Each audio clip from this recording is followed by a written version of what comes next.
अगर फरिश्ता आज स्वर्ग से उतरता है और कुतुब मीनार से घोषणा करता है कि भारत 24 घंटे के भीतर स्वराज प्राप्त कर सकता है, बशर्ते मैं हिंदू मुस्लिम एकता के लिए अपनी मांग को त्याग दूं, मैं इसे फिर से लिख दूंगा, नहीं मेरे दोस्त, मैं स्वराज छोड़ दूंगा, लेकिन हिंदू मुस्लिम एकता के लिए नहीं। अगर स्वराज में देरी होती है तो ये भारत के लिए नुकसान होगा, लेकिन अगर हिंदू मुस्लिम एकता खो जाती है तो ये पूरी मानव जाति के लिए नुकसान होगा। ये शब्द मौलाना अबुल कलाम के हैं जब वो 1923 में कांग्रेस के सबसे कम उम्र के अध्यक्ष बने थे। मात्र 35 साल में मौलाना ने कांग्रेस को असहयोग आंदोलन के बाद बंटने से रोक दिया था। उनकी प्रतिभा तो इतनी थी कि सरोजनी नायडू ने कहा था कि मौलाना का जब जन्म हुआ था तो वो 50 साल के थे। अपनी लिखावट से पूरे देश को अल हिलाल के जरिए दीवाना बनाने वाले मौलाना अबुल कलाम ने अपने नाम के आगे आजाद लगाया, क्योंकि वो आजादी और आजाद ख्याल में विश्वास करते थे। असहयोग आंदोलन के दौरान जब सत्याग्रहियों ने अपने आप को बचाने से इनकार कर दिया था तो आजाद ने अंग्रेजी हुकूमत से कहा, निश्चित रूप से मैंने कहा कि वर्तमान सरकार अत्याचारी है, मैं और क्या कह सकता था।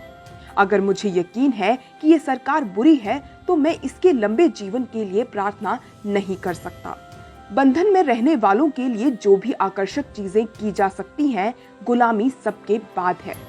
मैं अपने देश और अपने लोगों को दास्तां से मुक्त करने के लिए इसे अपना राष्ट्रीय, धार्मिक और मानवीय कर्तव्य मानता हूँ। आजाद, नेहरू, पटेल, राजाजी, राजन बाबू के साथ गांधी जी की कांग्रेस के सबसे अहम सदस्य बन चुके थे। जब कांग्रेस के अंदर समाजवादी और गैर समाजवादी की दो धारा हो गई थी और दूसरे विश्व युद्ध से आजादी अंतर्राष्ट्रीय मुद्दा बन गई थी, तब कांग्रेस ने आजाद की तरफ देखा। आजाद ने रामगढ़ में सन 1940 में मुस्लिम लीग को निशाने पर रखकर कहा, मैं एक मुसलमान हूँ और इस तथ्य पर गर्व करता हूँ। 1300 वर्ष की इस्लाम की शानदार परंपराएं मेरी विरासत हैं। मैं इस विरासत का सबसे छोटा हिस्सा भी खोने को तैयार नहीं हूँ। इसके अलावा मुझे भारतीय होने पर गर्व है। मैं उस अविभाज्य एकता का हिस्सा हूँ जो भारतीय राष्ट्रीयता है। मैं इस नेक काम के लिए अपरिहार्य हूँ। मेरे बिना भारत की ये शानदार रचना अधूरी है।